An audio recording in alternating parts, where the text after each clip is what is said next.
I saw my father beat my mother.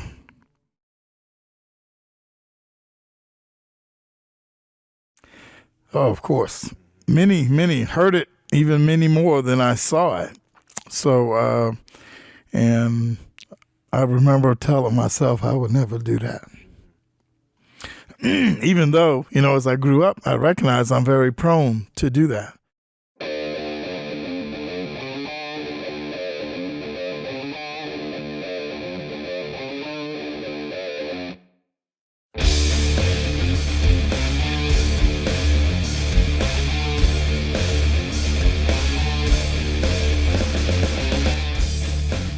All right. There you go. See, you got trained. All right. Episode 5. You want to introduce him this time, usual? Since last time I introduced him, everything didn't work. Everything. So, let's see, we're here with Nate again. What did we say? The return of Nate? The triumphant return of Nate. Yep. And we also have Todd Matthews with us. How you doing? That was very anticlimactic. We also have Todd Matthews, and that's all you need to know. All you need to know. Bye. So, The great Todd. The great. So tell us about yourself. Where do you come from? Charleston, South Carolina. Mm-hmm. I am a very joyous father. Have a wonderful family. I've done almost 40 years of warehouse work. Just an average guy that Try and accomplish outstanding things. Yes. There we go. Isn't that what we're all trying to do? Isn't that what we're all trying to do? Yeah. Isn't South Carolina the first state to secede?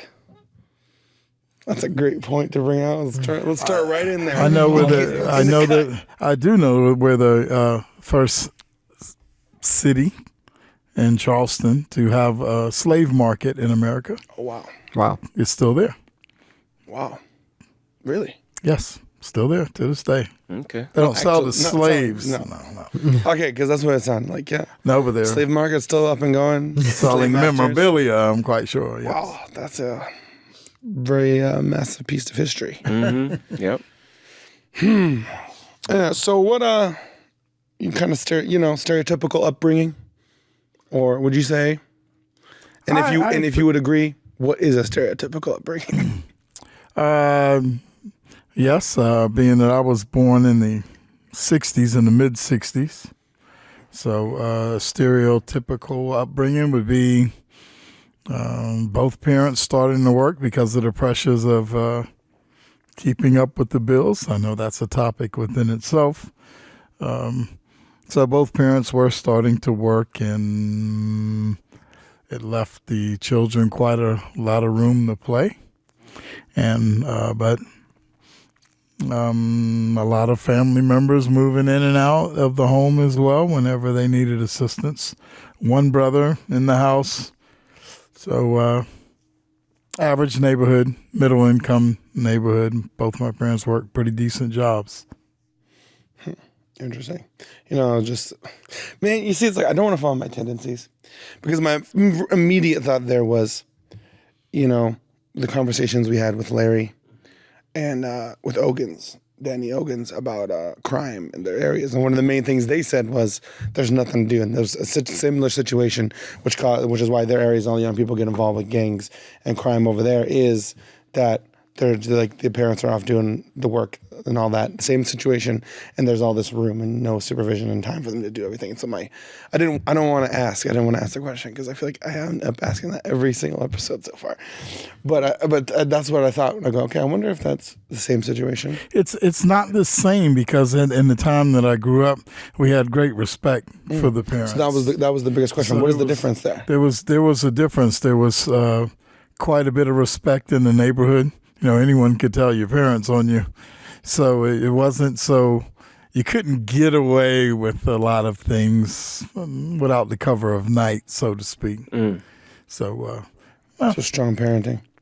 Strong parenting and morals in society were quite a bit different than what they are today. Today it's acceptable for a 9-year-old to be out in the street, whereas back then it was not acceptable. Usually when the street lights went out, Most Everybody was people's home. head You know coming what's home. crazy is today it's acceptable to not tell the parents about their children. Yeah. You know, when you talk about like things like abortion and all these things where it's getting set up, where it's like the doctor's like, yeah, I won't tell your parents that you're going to get an abortion. I won't tell your parents that you're like 16, 14, 15 and you're pregnant. Yeah. I won't tell your parents about all these things. So it's actually really interesting, you know, that change now. And then the same thing where now they're even talking about like setting up the spaces in schools. So it's like, oh, well, you know, children, they want to transition or whatever the things are, and they can go to their schools and they can, and the teachers don't have to tell the parents, and they're going to hide it from the parents and trying to paint like the parents as being bad and evil. And like, oh, if we tell the parents, they're going to come in there and they're going to like hurt these children or whatever. And, you know, they're going to hurt them by trying to instill these things in them. So we create these, whatever, sort of safe spaces or whatever. And it's been a big area of contention because parents are going like, you don't get to do that, like legally. Right. I have the rights over this child. You know, I'm the provider. I'm the guardian of this child. You don't get to just like start deciding what's best for them and start setting up all these things so that I don't know what they're doing in their life, and they can come and tell you like, hey, I'm going to go do this and I'm going to get involved in this. And you can push things on them and help them in making decisions that they don't have legally the right. That's part of their argument, the right to make, but not even just legally. Like it's just not right for them to make. And then the system's kind of being turned and set up in that way. The educational system has quite a big problem on their hands. A little bit, as you mentioned earlier, actually. Both parents are out working, just like mine were, atypically. But what that has done is left, of course, less parenting for most of the children today, quite different than in the past. Again, my parents were out, but we had more of a community, so to speak. Community programs, a lot of those have been canceled for the youth today because of other problems with drugs and so forth. But back when I was a child, those things didn't exist. Those problems didn't exist in a major way. You could go to a basketball court and you didn't have to worry about drug deals and gunshots. But the school system, the educational system, has to deal with children that have grown up without the parents. So they do have to try to figure out what is best for the children to a degree. Yeah. So I'm quite sure they're under quite a bit of weight. I'm not trying to defend them, but I would think it'd be a very interesting challenge. So what do you do with this child that you're trying to educate, but yet you can tell by the way that the child comes to school, they're not prepared for school. They're might not speak as well or write as well as the average child. I think that's quite a challenge for the You education can tell system. they're not getting any help at home. And then of course, you know, and of course there is situations where you might not want to tell the parents. Like, there is things as abusive parents and situations where you might not want to put the child in a situation where, okay, you know things are going on and the child needs someone to trust outside of the home. And so, you know, you would understand Of course. where those places for that. Well, I mean, I wanted to ask you too, when you were when you were growing up, what was the racial makeup of the area? Was it majority black? Was it like a mixture? Like what was the racial makeup of where you grew up? Prior to 7 years old, then no, most of my upbringing was in very either rural area with my grandmother, actually not even my parents. My parents were off trying to make a living. They didn't have those jobs yet. And then after I was 7 years old, we moved into the city, and we were in low-income areas. And about when I was 8 years old, my parents bought a home, and I would say it was in the middle income, but the most of the neighborhood, the makeup was 75-80% white to blacks in the neighborhood. Okay. There's a lot of animosity here at that time, a lot of racial tension, if you would. But leading into what he said, there was also quite a bit of abuse taking place as well in the neighborhood. Really? Well, like what?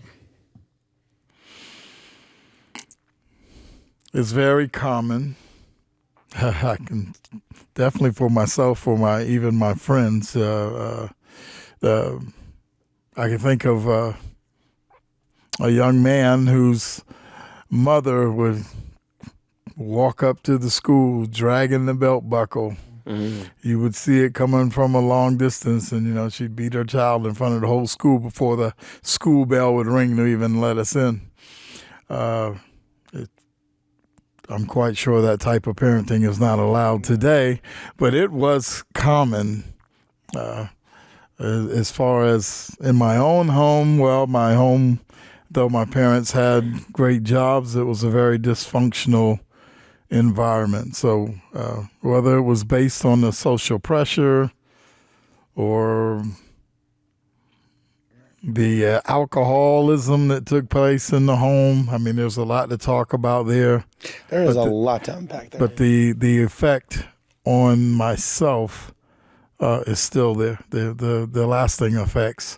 And that's what me and this wonderful young man over here were discussing recently. There was effects that still to this day I can't get rid of. Mm-hmm. Yeah. That's the thing about abuse. It leaves, especially at a young age, anything that occurs at a young age leaves a lasting effect for the rest of the life because those are the foundational years. But especially and brain's abuse. formulating at the time. Exactly. And especially abuse and trauma and things that actually cause those emotional scars and emotional wounding. And they're trying to figure out how they can trust and deal with the adults in their life and things like that. When those relationships are damaged through abuse and things like that, it taints their relationships with other people for the rest of their lives. It really does. I think it's important to kind of enumerate, I guess, or explain out there, because then, like we were talking about at the beginning, before all this, when we were setting up, how most people's idea of abuse is that like that drunk father coming home and beating on the children, or like physically like punching him in the face, punch it, or whatever, he's beating on the wife, whatever. That kind of abuse is generally when people think of that kind of thing. But it's interesting because for a large portion of the time, specifically, and I think the time period you're talking about with your parents and probably their parents, but there was a time when there was a form of parenting that was accepted form of parenting. That was abusive parenting. And it's kind of turned into like sometimes people joke about it in retrospect and be like, oh yeah, as a kid, like, oh, the parents of this ethnicity or this culture or this group act this way, and the kind of not like making lighthearted of it, but as you survived it, but and because if you're in a place where everyone's doing it and it's common, then it's not wrong. It's not seen as wrong. It's like, oh, that's just, it's not seen as wrong. The same way as when things become now like wrong, like the N-word at a time, there's a time when it wasn't wrong. Like there was a time in the 50s when black people were referred to as Negroes and it wasn't considered an issue. Now, if you said that, it's an issue. And that's because as you change and as, you get more information, you learn. And things is it an issue today to be referred for black people to be referred as Negro? Yes, yes. Actually, it's kind of great to call them black people, like the people. And now that's a whole nother story. But they try to push that you should call them people of color and all that. But nope, you don't really hear people refer to them in that way. And if you do, I'm quite sure you'll have an issue. Now, obviously, most black people that I've talked to don't consider that an issue. Or offensive, specifically because of the roots of that word actually coming from Spanish and the language of the Latin, and it's just a word for black. But the point on that was, we evolve into what is right and what's wrong, kind of grows as things change. And so it's like at a certain point in time, when everyone's doing it, it's right, and no one has. And now we can look back and go, that's wrong. That doesn't seem right. But at the time, it seems right. It seems normal. In a lot of cases, I don't know about right, but normal to it's because we realize the effects that come over time. You see, wow, that really screwed a bunch of people up. Or you experience it and like, wow, I really screwed up because of that. But I think really it's more like the generations grow. Exactly. Because I think each generation looks back. Because, and to me, and I was thinking about it and like with my parents, because my parents were like, there's certain, I think all these generations have certain forms of abuse. But it's not like, generally what they'll do is specifically if they come from abusive parents before them, they look at themselves as becoming better because they're not the same. Right. So in their head, even though what they're doing can be abusive and can be damaging, it's like, yeah, but at least I'm not doing what occurred to me. Because I remember, my dad and my parents always talking about like, when they were young, they would get smacked across the room, or they would pick them. My dad would always talk about like, when your mother or I were young, we'd be picking ourselves up off the floor. And so it's like, at least I don't punch you in the face. But I do all these other things. So it's like, okay, sure, there's because I mean, it's not the same, but it doesn't change the fact that it is damaging. And so that's what's, but because of that, we progressively go. So then and we also can't leave out emotional abuse, Right. all the mental abuse, all the other different kinds of abuse that there are. But I think that comes from the fact that people aren't trained to deal with their emotions. Exactly. And so there is no guideline on like not a guideline on being an adult. There's no adult test. Like you have to take this, and now you earn adulthood. This is the license, like the driver's license. Or parenting, yeah. Exactly. But specifically, like becoming an adult, but then also parenting. There is no test that goes like, okay, now you've qualified to do this. No, you just have physically the ability. I think there should be, and you're allowed to, and there really should be. And so I think that there really needs there should be today more than then. Right. I would argue that there needs to be parental licensing more today than then. Because just like one of the things you said earlier was that a lot of the behaviors that parents had toward children was generally accepted at that particular time. In my days, I was born in '76, so we were coming right out of the paddle in the corner of the teacher's desk era, and there wasn't as much like teachers using spanking and as that type of correction. I as a matter of fact, I never experienced it, but I did hear stories of that being done probably like 3 years before me, 4 years before me. And I would say in the U.S., probably in the South and in other areas where it was deemed more traditional, that was phased out way later. Well, from your, do you remember like teachers? Oh yes, I met some paddles in my day. Yes, okay. It was very common. It was definitely common through my elementary years. You had said I wanted to. And I wanted to come back to it actually because you mentioned effects that y'all were discussing, and I'd like to kind of what do you see today in yourself? Like did you like how and see, there's two parts. Like I want to know how often, but also like what kind of things do you see in yourself where like today where you go, okay, that's where this came from, abuse as a child. I see this in myself. Well, there was a positive aspect. I'll go with the positive first.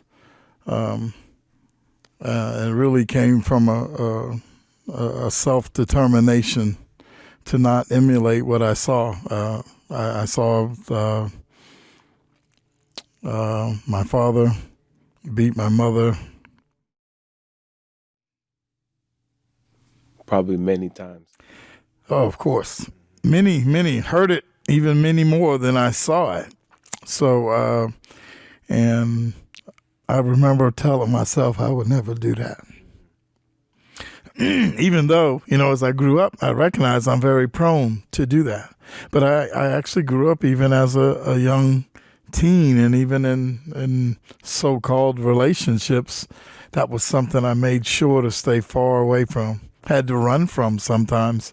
I was even locked up before by someone in a home. It just seemed like I would meet people that would almost try to tempt me to do such a thing. So it was quite a challenge until I really developed more self-control to learn more control of myself. But I did determine that I was not going to be that person that I at that time was really pointing my fingers at my father. As I grew older, I took those fingers back. I didn't understand the pressures he was under as a boy. But, and the effects of it, wow, there was a lot. I'm trying to think of the earliest that was probably major. Was when I first went to college. I never finished college. My parents really didn't have the money to send me to college, but they were trying to anyway. And then I was in college with no books for weeks, so I was well behind the other students, and I didn't have but half a brain anyway. But I would come home I just remembered another story. I would come home from college. I went to college in the same city that I lived in. So I would drive back home. Now, college, I went to College of Charleston. It's a very difficult school. It's not a cakewalk. It's a lot of studying you have to do. And there's no such thing as studying when you have a household that is, there's abusive relation. Yeah. Yes. Yeah. No such. So as far as accomplishing great grades, those young people that have been able to do it, my hat's off to them, big time. I could not handle it, so I did a lot of leaving the home to find, just some kind of inner peace. But it surely affected my educational level. I can even think back even to athletics. I would walk home from school, and I could be a block and a half away from my home, and I could just hear that little noise, and I would go, nah. And I would get closer to the corner about a block away to my home, and I could hear that voice again. It's like I could almost feel my mother's voice. Right. I think I don't have to finish the rest of the story. Yeah. As I got closer, It's like, it was taking place, and blue lights, the whole thing. I saw plenty of policemen and so forth. So I experienced a lot of those things, and now I'll just fast forward to where I'm at now, 57 years of life. I still struggle with hearing a man. If I hear a man and his wife fighting, if living in apartments near people and so forth, I struggle with it big time. I never did like it, but it just bothers me. Yeah. I can't take it. I can't giggle at it. I'm not going to say it takes me back to the childhood, but it certainly brings up those eerie feelings. So, kind of hard to explain it. Yeah. But that is truly what I leaves a went through. mark. It's been my Yeah, I understand leaves entirely because it sort of rekindles those same feelings that you had as a kid. Yeah. But it also just becomes such an integral part of your being. Exactly. And I could see you kind of like getting emotional about it just from the start here. And you talk about how many years separated you are from that. Clearly, it stays with you. Sure, I left my parents' home when I was 18. Okay. And I think that comes from how important it is for a father figure to be in a child's life, like the way children are, specifically sons, but children are, and their formulation, they have to have that powerful father figure to kind of latch on. And without that, that just adds to, like when you have a negative figure, and that just adds to, because it's so integral to the formulation of like how a child grows and learns and forms themselves and who they become. Specifically, male children, because they kind of pattern themselves after their father, but specifically who they become and how their brain even at a cellular level, like how their brain is forming. Yeah, all of that is integral for them to be able to have that example there. When you have a horrible example, I mean that's just adding on to already the fact, like you're talking about the trauma and all of that on there. An interesting relation to your comment. I think most of the abuse in my household I would relate to alcoholism. So I kind of did have a father figure out of my father, as long as he wasn't drunk. Right. So I had that guy, but I also had that guy I didn't want to attach to at all. Yeah, and so you couldn't trust him. And see, that's the issue. Because children need stability. They need stability. They need that. And it's akin to, also similarly akin to them being abused themselves, right? Which is the issue of, they learn. And one interesting thing I was reading about, I read about in the past, is how actually, children who are abused learn the ability to kind of read other people's emotions better than a lot of other people do. Yes. Because it's like a Nothing's safety predictable. No, because it's a safety net mechanism as a child, they have to be able to like, they're kind of forced to, because when your parents come home and it's like they lose their temper and you need to know, they have to be able to read and like know. Yeah, to you can be in your survive. room and hear the style of walk that they're walking and know exactly the mood And so that they they're get in and know exactly what you very should do. attuned, very sensory adept in that way. And it's kind of, I think it would be kind of similar to that, how you would, shoot, I just lost it. Well, I tell you, I would agree with your comment. The thing about my not having the so-called proper father figure, again, it goes back to the community. I had other father figures that I was able to latch hold to, not necessarily family members, but it was the benefit of having. I had coaches in sports that took up that role that my father would never take with me. He didn't play ball with me, but I had coaches that would play ball with me. At that time, it was important to me. So I was able to somehow come through that process, I mean, that's how I got out of high school. I was a pretty sound young man in my mind. I wasn't mixed up and confused.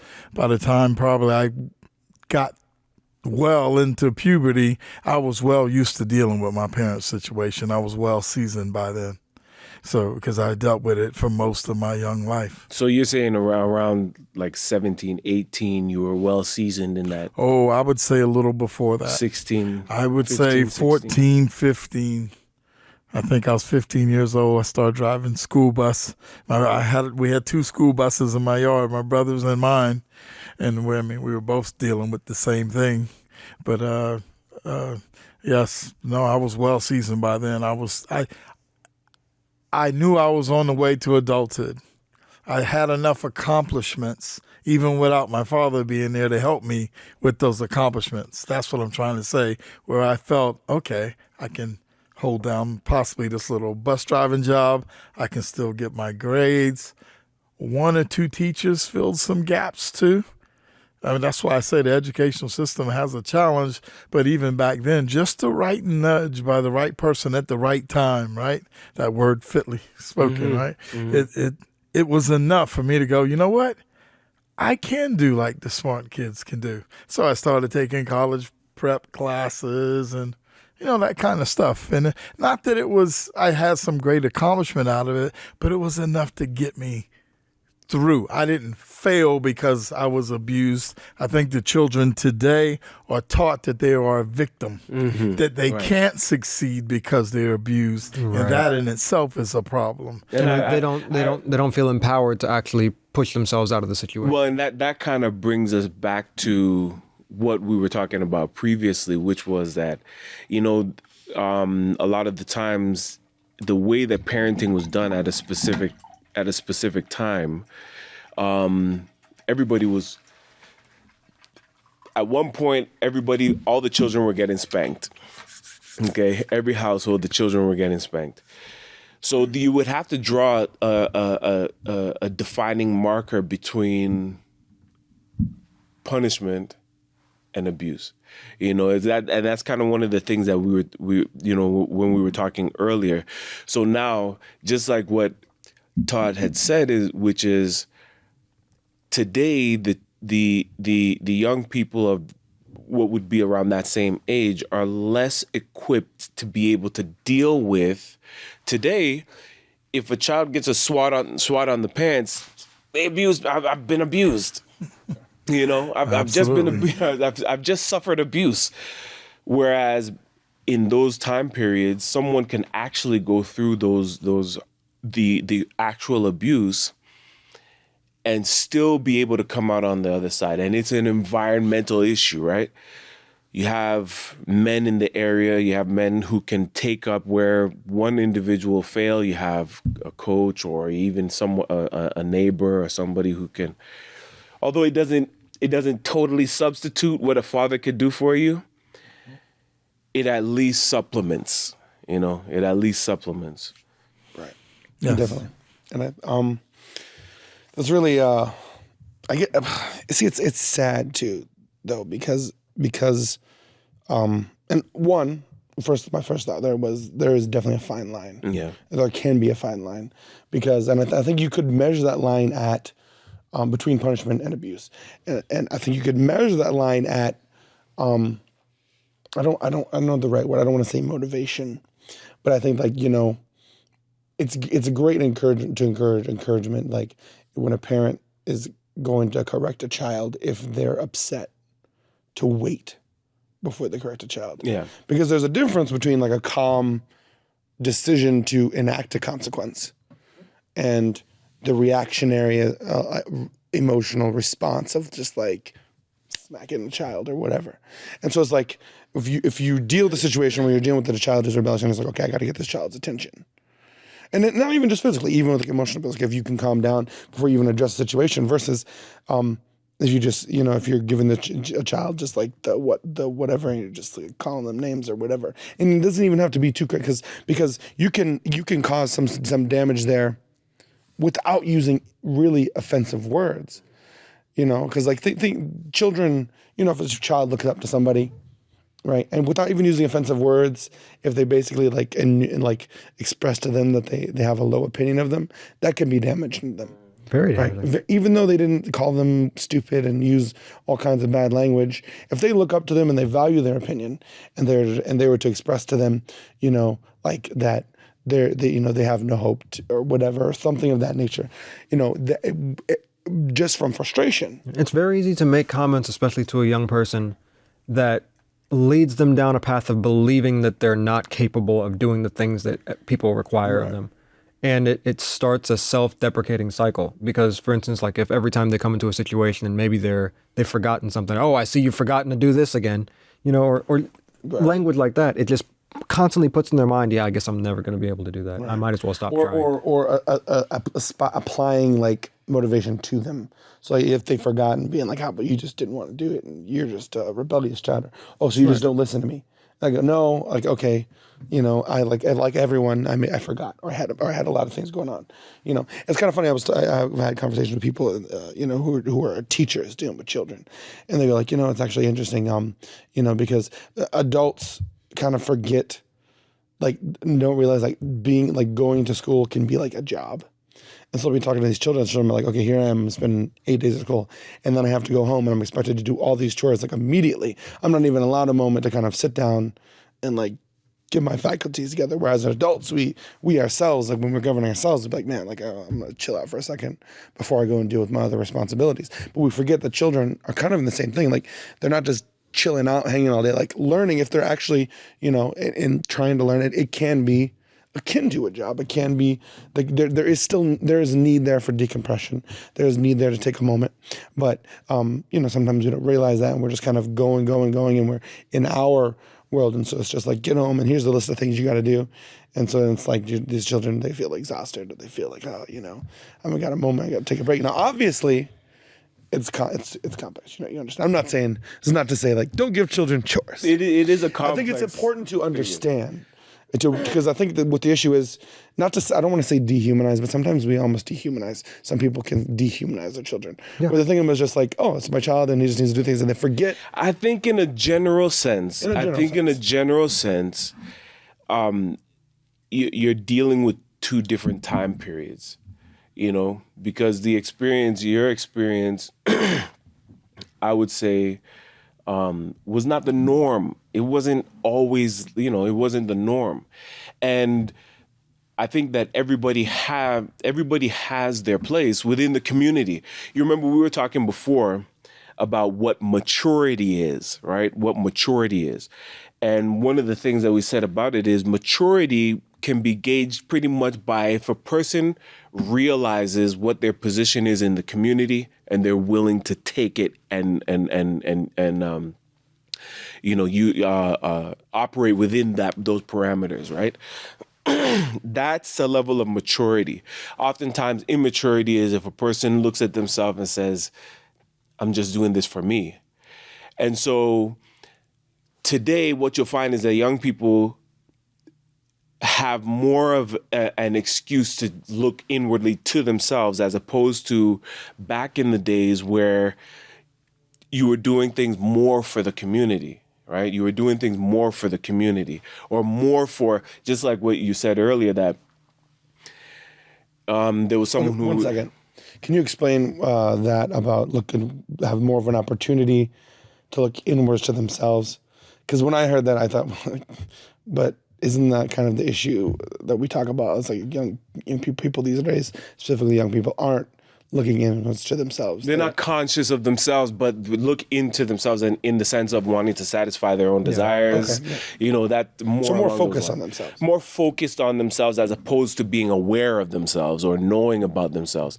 I would say that because someone growing up in the 60s, 70s, there was more of a community. I know for myself, when I was growing up, there was more of a community, and my cousins were like my brothers.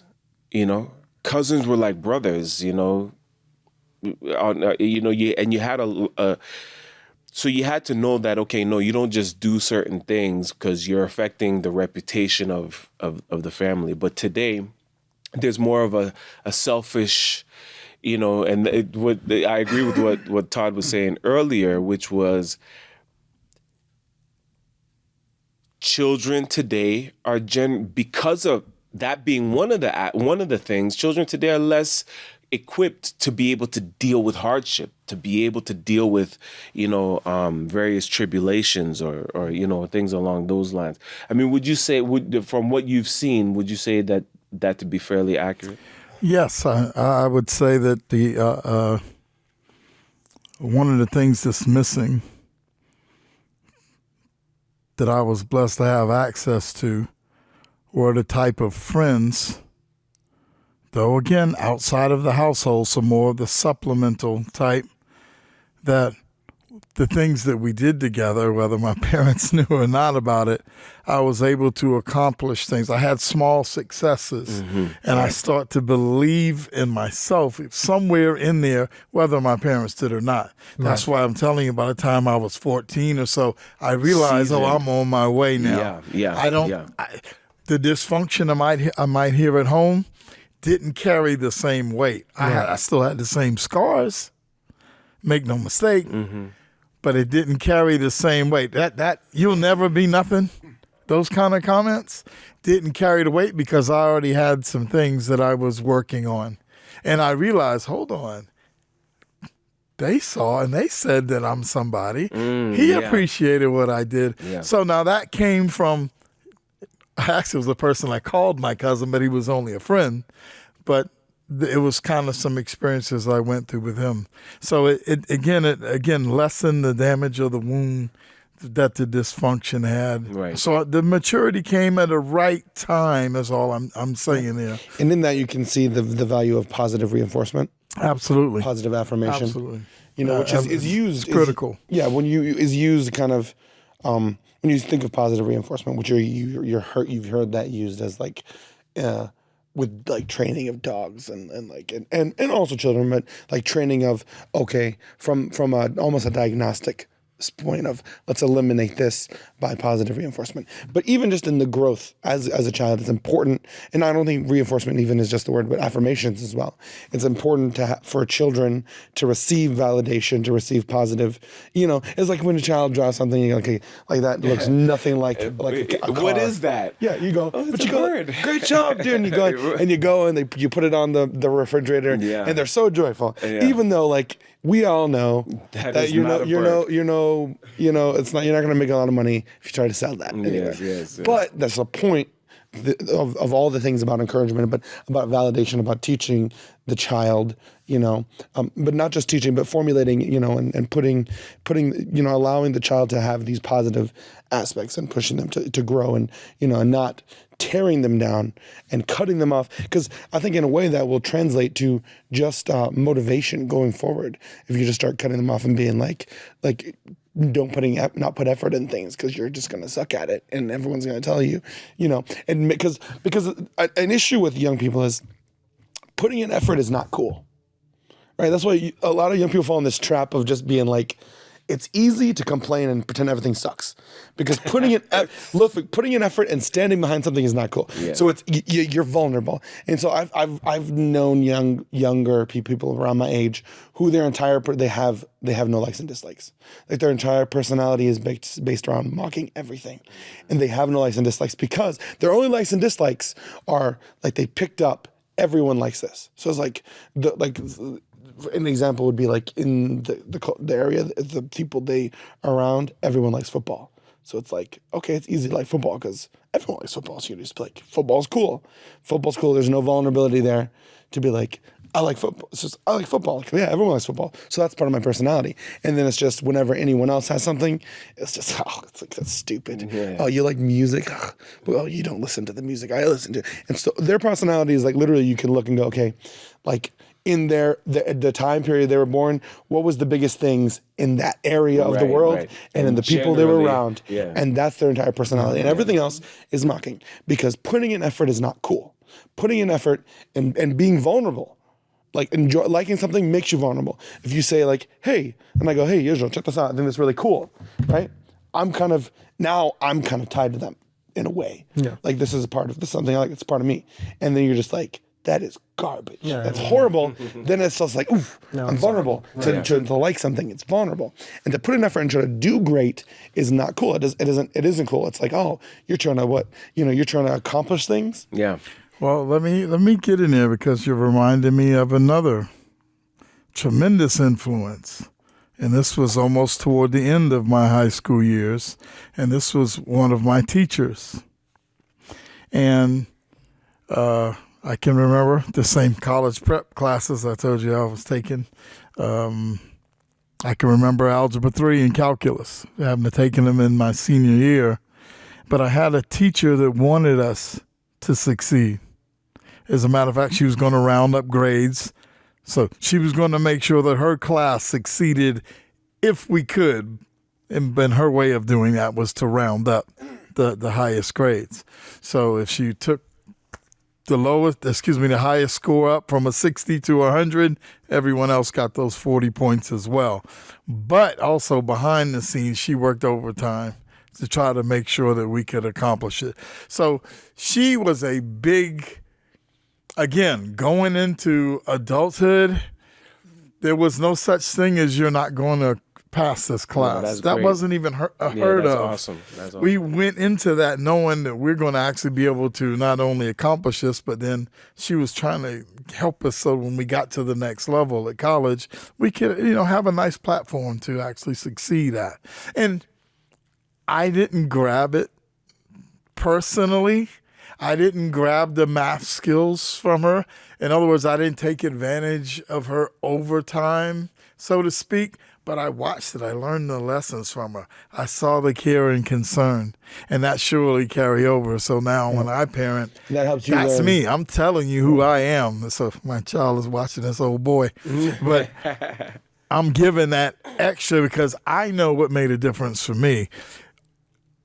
Do we, in the educational system and in our parenting, do we pay attention to the effort, or are we paying attention to the accomplishment? You see? So the young people are grading themselves on accomplishments and not effort. And that's something I heard. I'm sorry. Okay, well, okay, yeah, go ahead. That's something I heard a while back when you were talking about like the picture. The draws a car and says this is a car and it looks nothing like a car. And a lot of times, there's an importance of being real with your children. Mm-hmm. That way they don't get, an inflated sense of self and things like that. But something that they said that will always win every time is if you praise them for their effort that they put in. Whether it looks like a car or not. They put a lot of work into it. They did a great job because the effort that they put in, and the more that you encourage them to put forth effort, they can't fail because they're going to keep putting in effort and they're going to get better over time. But see, that's the question I wanted to ask, and that's what I was right before you started there. What I was going to ask you is that there is I've seen kind of that question and it kind of stated and kind of challenged. Like you see those things what the children do, like they have this, and you have first place, but then everyone gets a participation trophy, and so you understand, that's kind of where that is coming from. But there's people who say, they have an issue with that, and they say, well, the issue is in life, everyone doesn't get a participation trophy, and so you're teaching children like that, they should just be rewarded for trying, even though they didn't succeed. They should just get rewarded, and they should get the same or similar reward to people who tried or succeeded or did better than them, and that could teach negative or implant negative things in their head for the future for becoming an adult. Well, that goes back to something you said earlier, and that is you have to encourage. It's not, if the effort is there, then you're encouraging that person to move forward. If you're real with the youngster, you can say whether or not this matches the goal. Right. But even if it doesn't match the goal, again, like my teacher, They're not bad in because it didn't calculus, match the goal. I didn't match the goal, but she surely put it in my mind that I could. Right. But That's she the also key. knew I was lazy and didn't want to do my homework too. Yeah. See? So she also taught me that, and I understood even as I got out of school that, hey, I'm not doing my homework. That's why I'm really not able to master this class. So it made sense to me that I wasn't an A student, is what I'm trying to say to you. It was a tough class.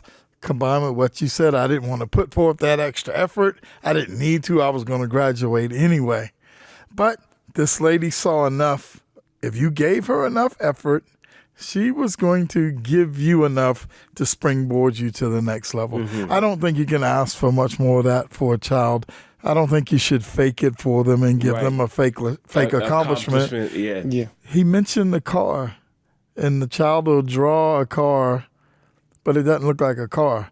Well, to me, a Tesla didn't look like a car when it first came out either. And look where they're at today. Yeah. So, don't necessarily judge on what you see in front of you if you can't, because it might just be a car to that child. Right. You might be surprised. Yeah. And I don't think it's about rewarding mediocrity per se, but it's more so, like he said, it takes a especially for a child that doesn't believe in himself or that doesn't feel like, you'll hear a lot of childs, I can't do it. I don't think I can do it. And that's because they really believe that in their mind. Maybe they've tried and it didn't work, so they automatically assume I can't do it. And when I say not necessarily even a reward, but encourage, that encouragement means a lot, especially if it comes from somebody that they look up to. It means a lot. You see that I put forth that effort, and that effort is what gets me to the next level. I put forth the work to get to this place here. That's what you're encouraging, and that's what you're rewarding. You might not have you might not have made all your A's perfect or whatever. Well, work on that, but you put forth that work. You didn't give up and just say, I can't do it. That means a lot when it comes to growth and development, because a lot of parents or really people that are responsible for children will just shut that's bad. You did bad. You didn't reach the mark, and automatically that means that everything that they put forth was worthless and that they're bad as a result. So in their mind, that might not be what you mean, but in their mind, that's the switch that it kicks. I agree with that. And it's such a highly nuanced conversation that we're talking about, right? Because there's so many. You remember we were talking about culture in one of the previous episodes, and then with when we're here talking to Todd, we started talking about community and all of those different things that fashion, a person's values and what they desire. Like for instance, when I was young, again, I grew up in the mid 70s, and I was spanked as a child, right? But I never felt like my parents didn't love me. I never felt, my dad never said, I love you. My mother never said, I love you. But today, I don't feel like my parents didn't love me. I really I can never say that. I can never say, well, I didn't feel like my parents didn't love me.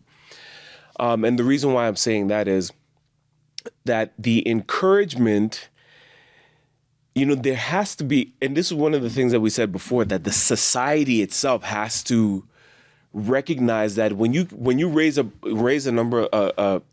batch of people to be a whole bunch of individuals, and not to be concerned about the overall growth of the community, you harm those individuals. It's a painful thing to those individuals. So yes, a child can be encouraged, and I agree with you. There should be that encouragement, but it's got to be a real and a tangible encouragement, Exactly, right? yeah. It's got to be a working encouragement. It can't just be a verbal. Like someone might say, the participation award is encouragement to them, but is it really? Right. Because it's more of an achievement. Well, at that You point, achieve participating. Right. Right, Yes. and that's definitely a flawed logic. That's Yeah, not the way. So, but I think, what we're dealing with is, and in what the whole with the participation trophy, in that situation, really it is the society that is wrong, because society doesn't really care about the effort you put in. Overall, society really cares about what you achieve. Bottom line, yeah. And that's the bottom line. issue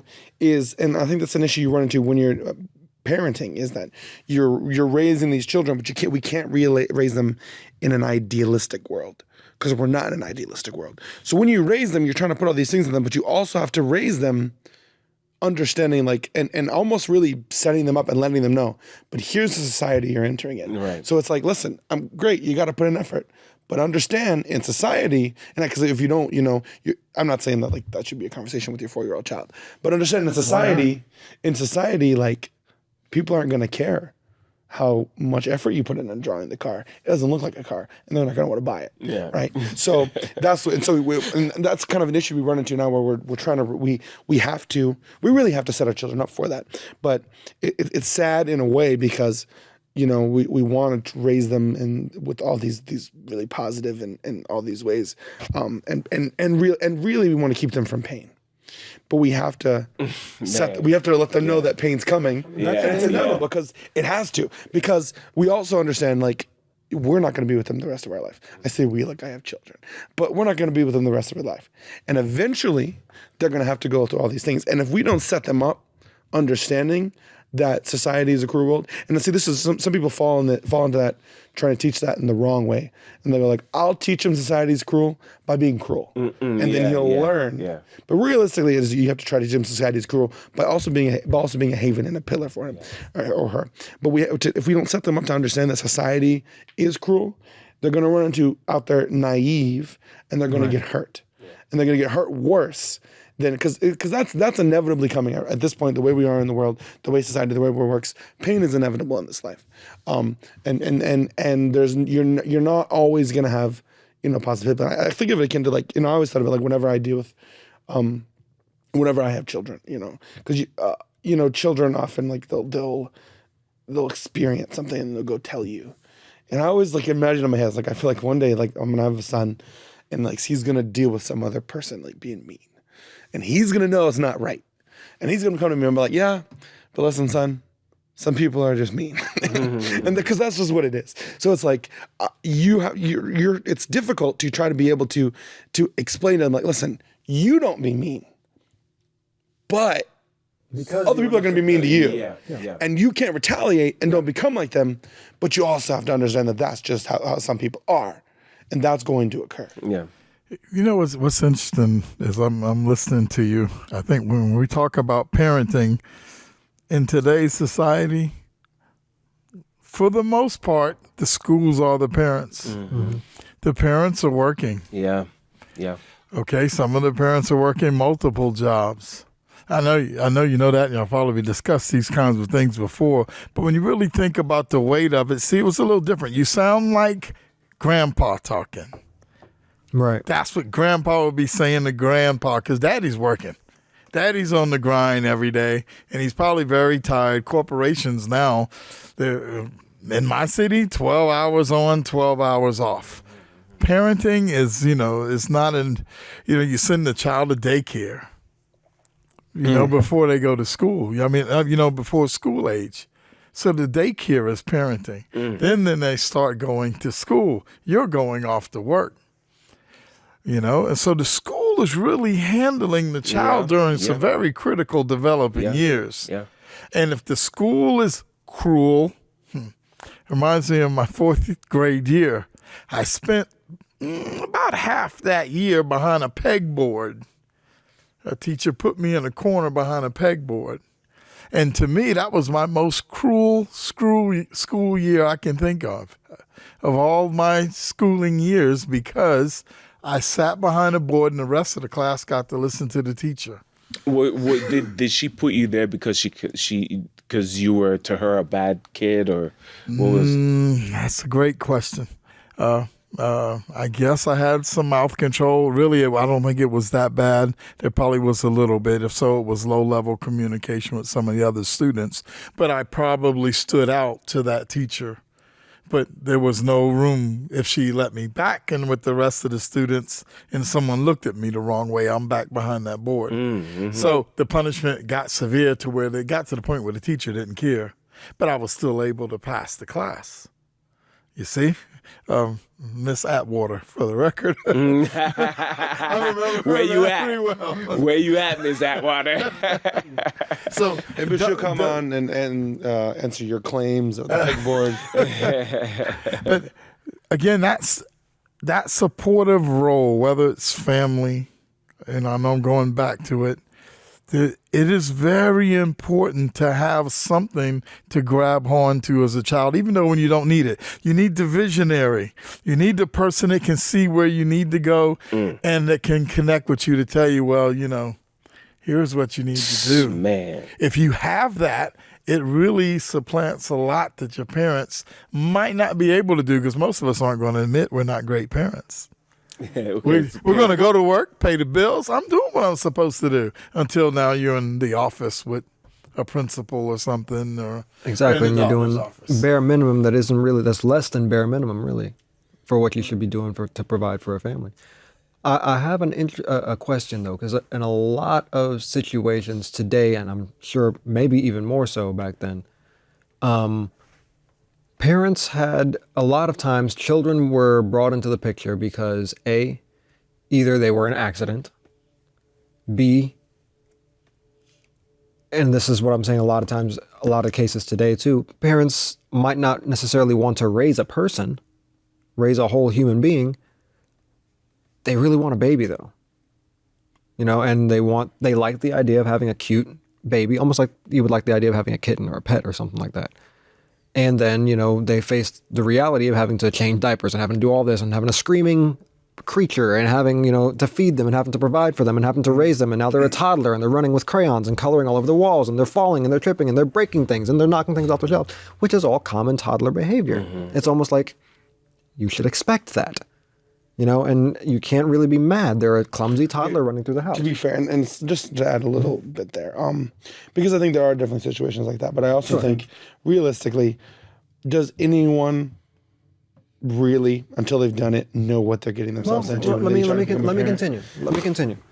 And then, they become a teenager and they're going through all kinds of teenage issues and things like that. But you're raising a whole person, and a lot of people sort of fail to realize that before they get into that situation, especially if it's an accident, and we can't just leave that out of the picture, because a lot of children are, even though the parents might not tell them you were an accident child, but that's the case. They weren't prepared. They weren't ready mentally. They hadn't even thought about it, yet. Seriously.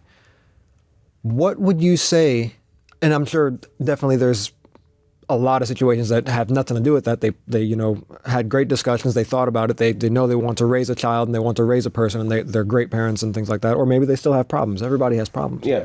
But what would you say to those situations where it just wasn't thought out properly? It wasn't done properly. And in a lot of those situations, those are the situations that have 5 or 6 or 7 kids in the household. And many would say y'all are bad parents, but maybe they want to become great parents. What would you say to that sort of situation? Because that's just a harsh reality of life. Can I say something real quick? Sure. Don't look down on me, but I have 4 children, haven't changed one diaper in my life. Okay. Not even one. Would you like to explain why? Not even one. And this is kind of the answer, not, or a part of, what could be a help to what you just said, because when people are not prepared, right? When people are not prepared to have a child, Not that a new parent would ever be fully prepared without the experience. Yeah. But there's still a level of mental preparation that should come. But I think there is, but it's like, okay, because it's like this. In life, we rarely prepare for 20 years from now. We're so that's the way our brains work. So I think it's more like, okay, it's like if I said, like, Israel, like, we should go over to this town, right? You wouldn't be like, okay, so in 18 years, we're going to go to that town. Right. You'd be thinking, okay, when are we going to go to that town? So people don't think about, we don't think in that way in general. So we're not sitting here going like, okay, like, all right, I need to remember that in 18 years, this is how this is going to unfold, and I need to keep on this. Realistically, we're thinking about the near future, and what the near future is that child, is the baby. And as it grows, that near future becomes other. See, but look, and I say that's detrimental. This is kind of where it's, even the way we're set up right now, right? We're set up as dads, non-dads. Right. Right? We're set up as dads, non-dads. And that's a great question. And one of the remedies to that is the community. Okay? For sure. What you just said, Todd addressed earlier, that, okay, fine, there might be this is where when we raise individualistic children, they become individualistic parents. Mm-hmm. So they didn't expect, and so then they don't that's what winds up occurring. So the now it gets to a point where, okay, well, yeah, the child is cute, but I didn't really expect that I would have to, they would start doing things that I didn't want them to do, or, all of these different points. But if there was a regard for the forerunners, right? Let's just, use a politically correct term for old people, forerunners, us old people. Forerunners. Like we said, us. Us old people. So now it's not offensive. Hey, look, we're seasoned. Okay? Well seasoned, all right? But that's now, not every, in all reality, we're not in that state right now, right? We're not in that. But to look forward to that being something that can be regenerated or brought back into the psyche of the society as a whole. That honor for our forerunners, the ones who have been there, done that. And again, there are a lot of mistakes, but it's just like, okay, the police should be a moral authority, right. But we don't see that today. Right? Because it's a bunch of individualistic individuals who are trying to come together and form a conglomerate, but they're not really for the community like that, And I want to go right off the shirt tail of that. Again, in society, we've broken the families apart. Yes. Everyone has to work. So passing down family values is really what you're talking about. Right. It isn't there. Even the option isn't there anymore unless you have grandma or grandpa in the home talking to the child, which was a great advantage. It really is a great advantage to have that going. But he's correct, because it goes further than just not being ready to have a child. You have people that have children but aren't ready to deal with the autistic child. Sure. Yes. So now we're ready to cancel these poor children out. So it goes right on up the ladder. Now we're into the increased abortions. Now you got the medical society pushing forward. See, he's trying to turn this into a 3-hour podcast, 4-hour podcast. I was sitting there, yes, because it's actually I can see what you're saying from the beginning here, because when we laid in, I don't want to say laid in, but when we started off about your upbringing, where you came from, and like I said, it already reminded me, because the conversations we've had with people who have been to prison. And all the reasons why for crime are all kind of the same, and it's up following a similar track. And then I think you could really distill it down to the community not having the values, because you and your community had the similar track. There was nothing to do, right? There wasn't jobs in some situations, whatever. The children didn't have guidance, didn't have leadership. But the community you had a there. community of people there working together to raise the children. You're talking about, people are going to go tell your parents what you're doing. You don't just get away with things, all that stuff. Versus in other places, it wasn't that way, and they have an issue with crime, and they have all those young people end up in gangs and end up going to prison because they didn't have that community. But the issue and the question is, right? Changing community is hard. Yeah. It's much easier to change you and me. So we're at a point where we know when people don't have that, right? And it's not something that we could just change today, like in our agreement. It's like we agree to change it. Right now, we're going to go home and do whatever. So what do we do? How do we go forward? How do we fix things? We do guard in communities. You know what we do? We'll put up neighborhood watches, and people get in their cars and they drive around and report to the police when they see wrong things. But nobody's watching the TV in the home. Interesting point, but it has nothing to do with building the family. That's to watch your property, to watch your dollar bills, so to speak. So we have to implement the family values back along with that. Playing baseball, 10, 11 years old on a baseball field, just me and one other boy, throwing these balls, trying to play home run derby. Okay? Took a little cigarette out, stuck it in my mouth, and was cursing like a sailor while I was playing ball on this real hot afternoon. And then I heard some men were across the street working on a roof. They were doing a roofing job, and we're just playing this ball, cursing, acting all adultish. And one man said, "Hey, ain't you Matthews, boy?" Ooh. Ooh. The cigarette comes out, the words stop. Matter of fact, the game was over. That one voice was help raise that young man, is what I'm trying to say. It doesn't take a huge overtaking.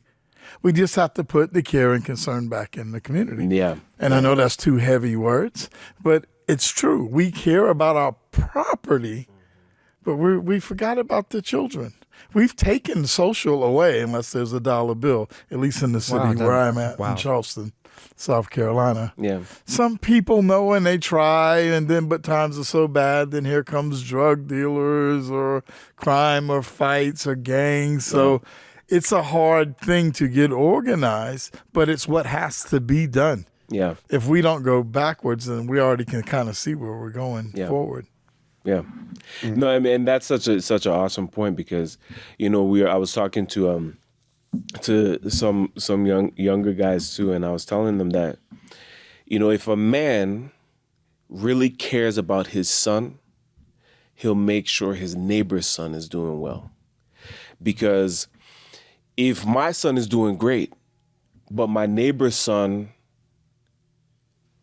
doesn't have socks, doesn't have shoes, he might rob my son.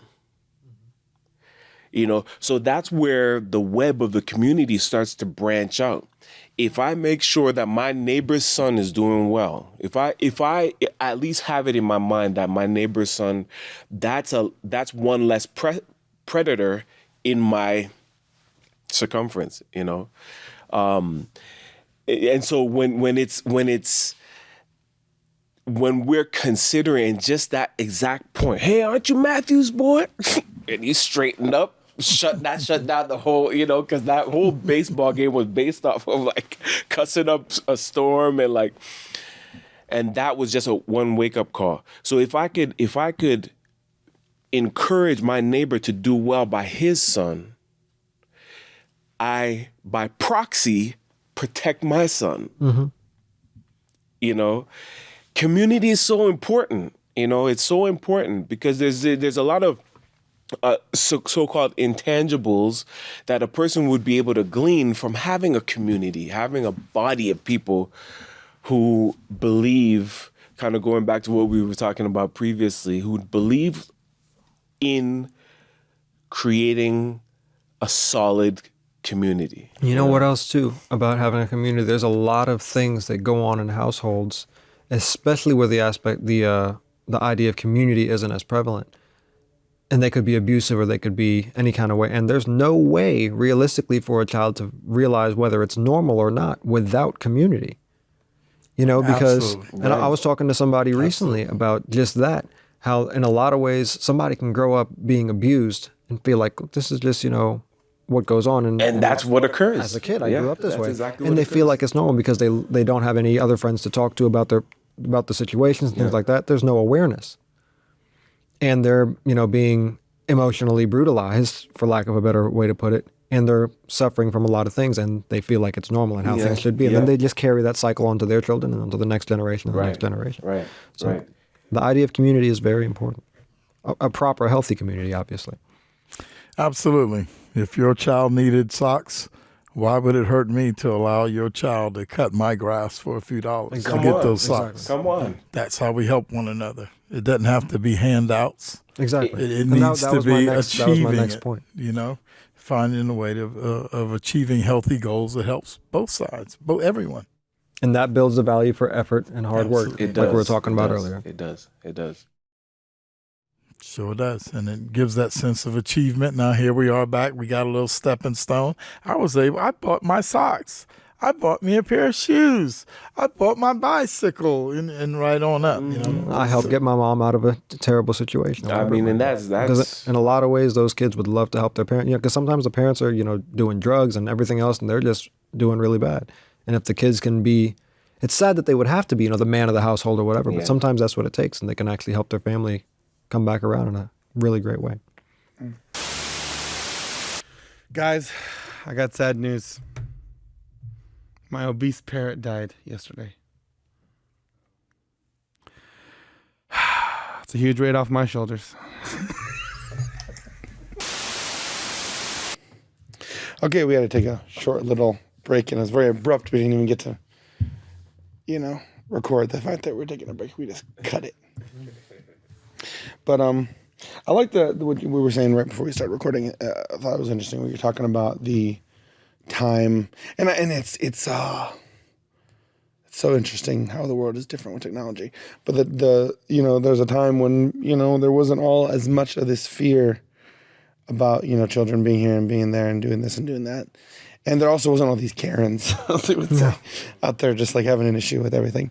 But I was thinking about in what we were talking about earlier is that there isn't a parents. What's funny is parents aren't really, I don't think, safe or comfortable with their neighbors teaching their children. Yeah, and you ever run into those situations where parents are overprotective of their children, where if you correct their child, then it's just like, stop correcting my child, whatever. And you had to be like, okay, you know, well, your child's not going to learn it. It's like, your child can't be able to just run to you whenever someone else tells them they did something wrong, and you'll back them up. That's an issue. That's not going to give them the proper morality and proper lessons in their life to learn how to, and it's going to form them into that spoiled child, where it's just like, well, I always know my parents are going to have my back and tell me you're crazy and you leave me alone, and I can get away with all kinds of crazy things. And that definitely, you know, starts that whole thing from unraveling. But we live now with this whole technology age where, you know, and it's kind of what you're talking about earlier, because it's even if you are with your, you know, there's all these families where like they have time around each other, but they're all on their phones, they're all disconnected, and you can have time with your children. There's people who work at home when they with this whole virus thing, you know, they had to work at home, all these things, and yet you're sitting in the same room and you're all on different worlds and different realities. You're not even talking to your children, you're not even interacting with them, and you're letting somebody else give them whatever information, whatever interaction. And the issue, and that's, I think, I get what kind of where that's concern is, that there are a lot of predators in the world. There are a lot of, and I'm not just talking about like specifically the way predators are used, like child predators and all these things. There are people there are bad people. There are people that do look for an opportunity to slide into an open space and kind of fit in there and take what they want. And there are people who don't, and very few people have your children's best interests at heart. And what we've gotten to at this point in society is even the education systems, and that's the issue, right? Things have fallen apart so bad, right? And so you have people, teachers, and I'm not saying all teachers because obviously, it's a big world. But there are situations where you have teachers with their own agenda for your children and their own whatever. And that's just a small part but then you have all these other people that have their own agenda and they're pushing it to them on their phone. They're pushing it to them all the time in the media, and they're and turning it into normal. Because that's the biggest I think way to change things is conformity. If you just convince everybody it's normal and everyone else is doing it, you can turn things that at one point everyone was disgusted by into okay. And that's something that's occurring with specifically pedophilia is being turned into, in a lot of situations, where when you start to hear people try to change the language to make it be less offensive to pedophiles, then that's where we've got like a serious issue. Yeah. Like it's a crime, it's a disgusting crime. But when you start trying to turn things into that where you're trying to kind of give them a place to exist in society, like maybe they aren't bad people and make that normal. And that's all kinds of things that we've done throughout history. We've done that, but more recently in the recent history with technology, turned horrible things and just convince people like everybody's okay with it. And so what we do, if you put all this stuff in your media, in your entertainment, and it's just not saying that people should be dehumanized, but when you put them in there, you just make it like, oh, it's just normal and it's just what's going on in the world today. And then you because what's interesting, it's interesting how in entertainment, in the media, they basically make you care about these fictional people. Right, like seriously invested in these fictional people. Oh yeah. Well, you're there and you're like, man, you're like heartbroken when they're heartbroken, even though they're not heartbroken. It's acting and all these things, and you're seriously invested in them. And they do that, and then you have these figures, and you're pushing even these sort of like subtle things, and but with characters that you love. And so it's like, okay, that becomes palatable because you love those characters. I like that's a really cool character. And then you've turned into this normal. So that's like all of these negative behaviors have become normal. And so now a kid comes on there and he goes, it's even subconscious, not like he's sitting there going, oh, well, I want to be like that guy. He comes on there, it's desensitization. He comes on there and goes, well, everybody's doing this, whatever. And then, it's like 100 years ago, right? Some of the web pages, just the basic web pages you see now would be shocking to the people living 100 years ago. Yeah. You look at it now, that's just like a home screen. It's like, oh, whatever. Okay. The way people are dressed now would be like people would be having strokes and like 100 years ago, what is going on? But the way it's just like, oh, that's just an advertisement. That's not even the darker side of the web. Right? And that's how far we've kind of degraded. And so that now being normal, right? Children start to aspire to be that. That's why your children start to dress this way and start to talk this way. And then you there's situations where children like I want to be a hoe. Like young girls want to be a hoe. And like, do you know what that means? What that entails? How horrible that is for you? What it actually does to your body, physically. Physically. Okay. Well, and that just happened. You want to tell you that. Just physically, like how horrible that is for you. And when you're in the room with your children and you're not even just interacting with them, like not even talking about like policing their phone and taking, if you're just not even giving them from showing that you actually care about them as a parent. Yeah, but for the majority of their life, the most important opinion for not the majority of life, at the beginning, the most important people, the most important opinion, because as a child, you're powerless and you're expectant, like, well, dad knows how to do things. Like he got that walking thing figured out. And I'm trying to figure out all these things. And you're not giving them the positive influence and the other side of the coin and trying to straighten them and guide them. What's even you're ruining your children. Yeah. What's even worse in some ways is when the only attention that they get from their parents is that negative attention, like, oh, they did something wrong, and that's the only time parent even stops to notice. Oh, why did you do that? And that's the only time they get any attention. It's always from the negative. They never notice any of the positive and always get attacked for the negative. And it's that's probably You know, even that's more like so stereotypical too. And it's, It right. is. It's It almost really is. cliche how normal that is actually. Where it's like you look at the children whole act up parents to are- get attention. Yeah, children are meant to be seen and not heard, and all those horrible cliches that sometimes Yeah, you people use today. Yeah, no, and it kind of goes back. We're going kind of back full circle. To close this out, which is what I was thinking earlier when we were talking, going back full circle to where we were at the beginning, because we kind of derailed a bit because we kind of we were talking about. I was talking about Europe, and then we started going to your mother and all that whole situation. But we were talking at the beginning was when Great things conversation. are normal, great conversation. But when things are normal, right, and everybody's like it's normal, right, we don't think of it as abuse. But it doesn't really matter what kind of words we want to put into it. The effect is what matters. Yeah, and when there's it a hurts, whole actually generation hurts people. of people. And what's funny is I think we've like in the past very short years jumped really quickly, polarized. So we had a whole generation of people like really screwed up in one way from abusive parenting. And then now we have a whole generation of coddled people who can't overcorrected. handle simple like disappointments in life. Massive overcorrection. And that's, there's a lot to blame on that. I mean, I don't like to harp on it because look, I love technology. Look, I'm using it. I'll use it another time. But realistically, all of that lined up with the onset of social media and all of these things, lined up with their entrance. And, it's like the film I'm working on, actually, I was watching about, with the young people and their phones.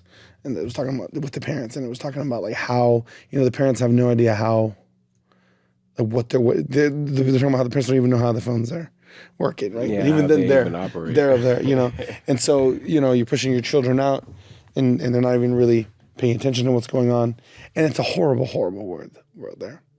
But I think we're almost got super cringe. I think this is the thing, right? You have to be able to bridge that.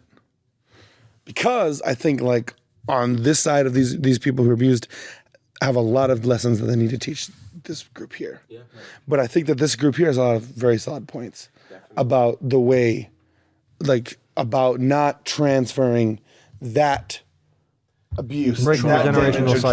trauma onto, because that's what has been the history is, okay, well, Back at least in I'm my not day. as bad, but I'm still going to do this. And that's what's been the history.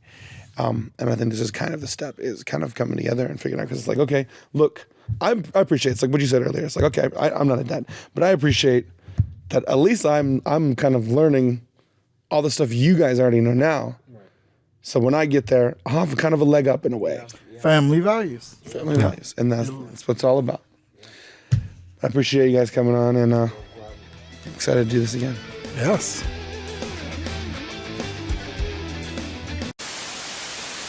Listen, guys, we are doing great things here at the Lamplight Productions. And you can be a part of it for the low price of $0.00. Because all you got to do is subscribe. Ring the bell, ding dong, you can't go wrong. Or don't. It's a free country. Do whatever you want. Though I don't know how you can live with yourself.